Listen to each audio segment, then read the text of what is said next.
மனுஷன் உலகம் முழுவதையும் ஆதாயப்படுத்தி கொண்டாலும் தன் ஜீவனை நஷ்டப்படுத்தினால் அவனுக்கு லாபம் என்ன?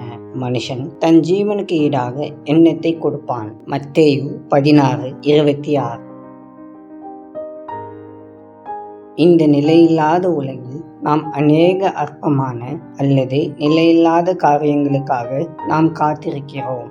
ஆனால் நித்தியமான, மிக முக்கியமான நம் ஆத்மாவிற்காக, சக மனிதர்களின் ஆத்மாவிற்காக ஆண்டவருடைய சமூகத்தில் நாம் காத்திருந்து ஜெபிக்க வேண்டியது எத்தனை அவசியம் என்பதை உணர்ந்து செயல்பட வேண்டும். மேலும் தேவனுடைய கிருபையால் நாம் பெற்றுக்கொண்ட இரட்சிப்பின் சந்தோஷமே நம்மை தேவ தூதர்களை விட சிறப்பாய் தேவனை துதிக்க வைக்கிறது. இந்த மேன்மையான பாக்கியம் நம்மை சுற்றியுள்ள மக்களுக்கு கிடைக்க செய்வது நம்முடைய கடமையாகும்.